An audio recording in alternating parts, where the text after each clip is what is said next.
Watch out for Twinferno. He just might double-cross you. Okay, Jack, I'll give you that one. That one was good. Thank you. But time you appreciate my humor.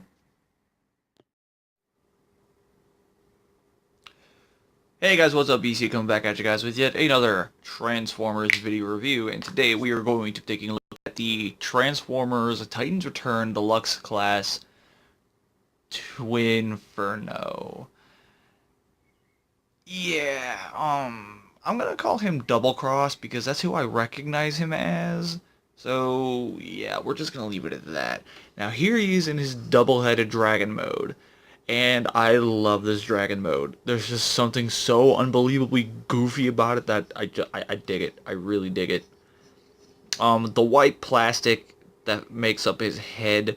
I'm so used to saying head like it's only one, but like you can already see here the white plastic, and due to the new area I'm in, does not do my camera any friggin' favors in trying to properly capture it.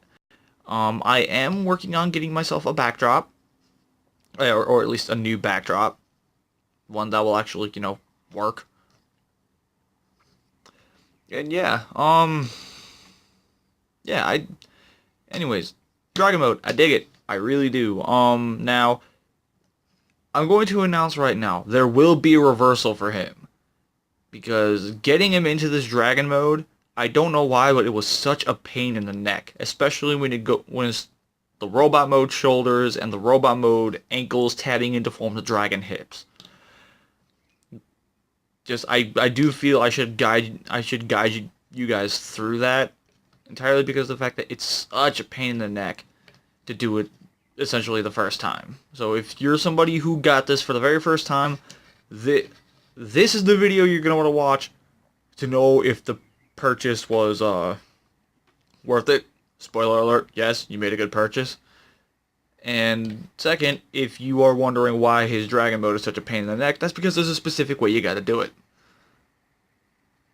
Now, with that said, let's move on. Um, he's got translucent black wings. Well, okay, it's more of a smoky gray, but, whatever. They do flap, which is really good. He's got a ball jointed shoulder right here in his dragon mode, and I really do love that fur detail. I don't know if the camera's gonna be able to catch that or not. But if you look at the arm here, focus. Come on, focus. Focus. There we go. So if you look at the arm right there, you can see there's all this fur pattern on it. And it looks organic, and it's just such a nice touch on this. And I believe that's really the only, real organic bits to him. I mean, you got the dragon spine right there, but other than that, I don't believe there's any other bits on here other than that. Yeah, the dragon heads do move around. The mouths open and close.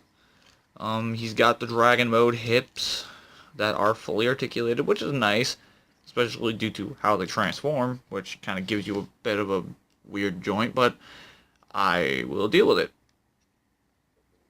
So yeah.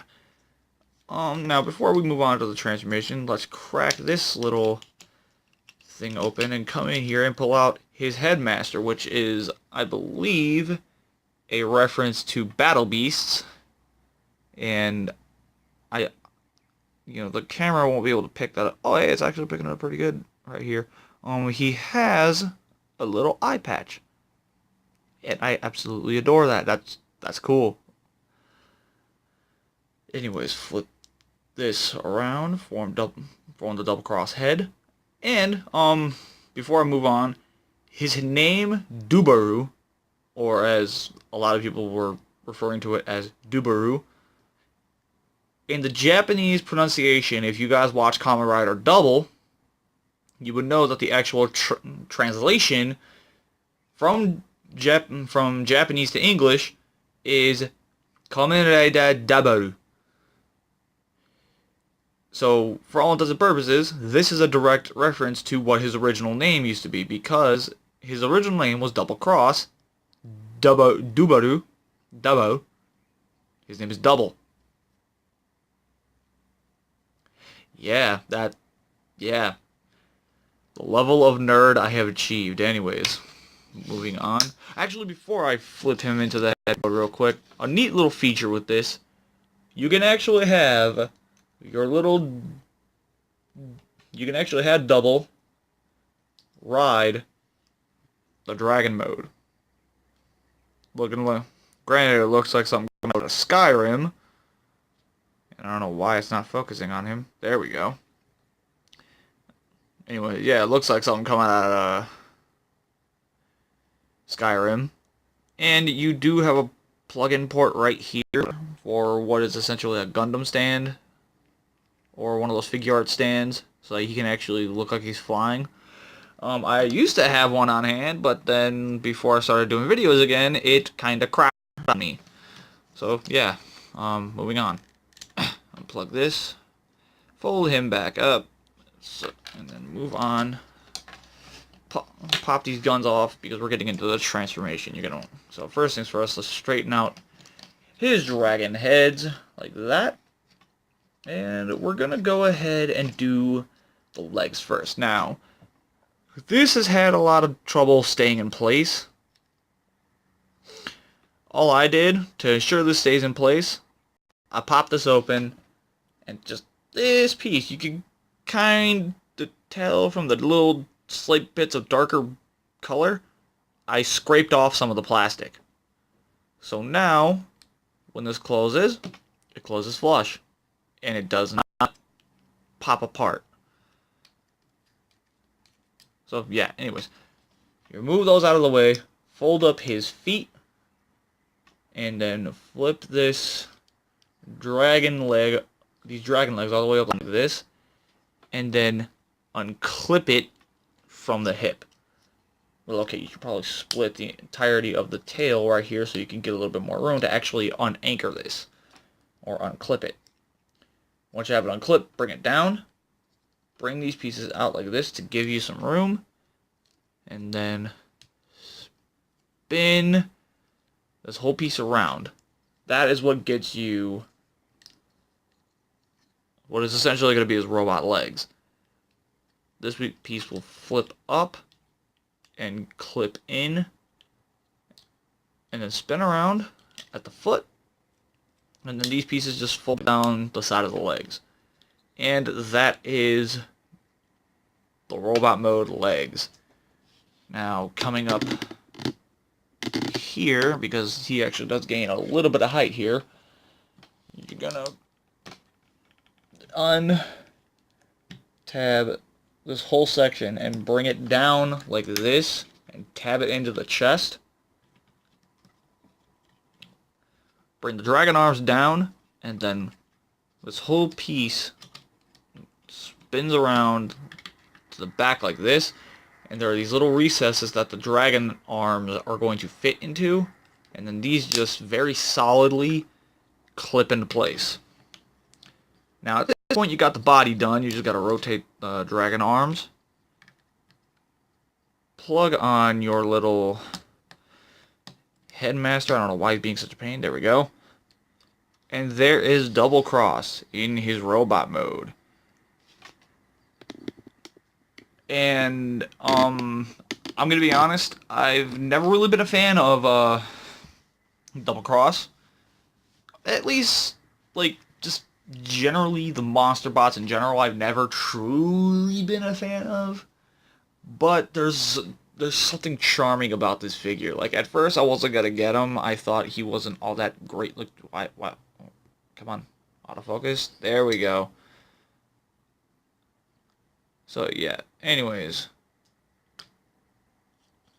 as I was saying, the monster bots really didn't appeal to me as much as others would have hoped. Because, you know, I mean, I do like dragons, but I don't like bugs, and I don't know what the hell Grotesque is supposed to be. Anyways,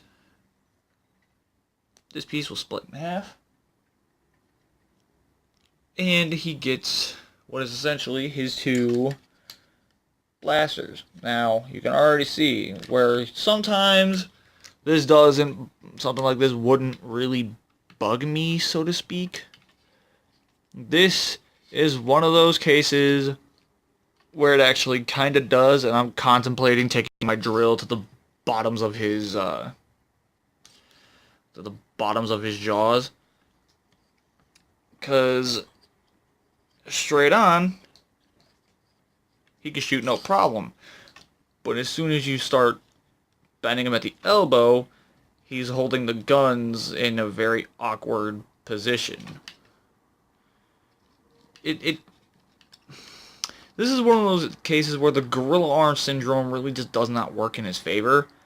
Honestly, I think the only thing that really kept me from doing my drilling work is there's a little slot up here that these guns will actually tab into up here. And I think that this is actually really cool. I like the fact that they give you options. Now, you can give me just a second to get him standing up. I'm going to go grab a Titan Master real quick and show you guys that he has two ports on the back there. I grabbed Ape Face entirely for the sake of I didn't want to start digging around and pulling out the ones I haven't even put in front of the camera yet. But yeah, there you go. You can actually place a character there. It's more useful in Dragon mode, but I figured, you know what, it needs to be shown off. And, just for the sheer sake of showing that, he is compatible with the rest of the line, there you go. There's Ape Face on Doublecross's body. That actually looked a lot cooler than I thought it was going to. Anyways, plug that back in. There we go.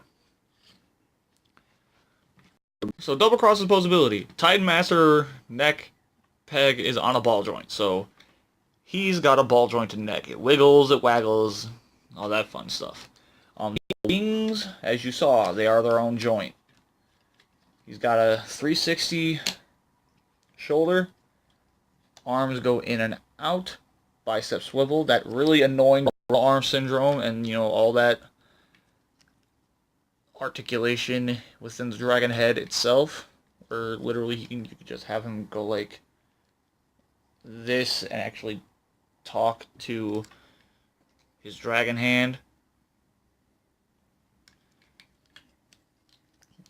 That's an option. No waist joint, and I think the only thing that's really keeping you from being able to use a waist joint here is due to the fact that there's a seat in there. But even then, a cut right there, like if they would have assembled this differently, I definitely see how right here they could have put in a waist joint. Like if this screw was just a little higher up, there probably could have been a waist joint. Look at me, I'm turning into Vaginalis. Anyways, move this out of the way. Hips. Oh, and he does actually have this flip-up crotch panel. And for the longest time, I thought that was due to transformation. It's not. It's literally there just so you can get his legs up. So hips go forward and back, in and out, bent at the knee, thigh swivel, and the ankles rotate for God knows whatever reason.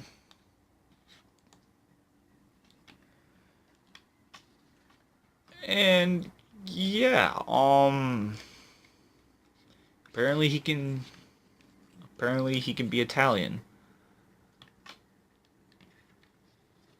I'm going to make you an offer you can't refuse. Anyways, with that shameless plug of a joke out of the way, what do I think of Titan's Return Twinferno / Doublecross / whatever the hell you actually want to call him? I like him a lot. He was definitely a nice surprise in the third wave of Deluxe. I don't have the fourth wave yet, so I can't really 100% like testify who's better, which wave was better. I'm definitely going to have to say Wave 3 has definitely proven to be a lot better than the previous two. Because the previous two, let me tell you, those figures have had some issues. And Wave 3, Doublecross, I really like him. He came a little out of left field. Really wasn't expecting him to even be a thing. And yet, here he is, right in front of our faces. So yeah, there we go. There's Doublecross. And yeah, just, well, I guess this is just my shameless plug of saying, hey, I'm back. I'm doing videos again, and I'm actually doing it on a phone. Yeah, I'm one of those people now. Um, with this said, guys, this is BC saying stay nerdy and get your geek on. I will catch you guys next time. Bye.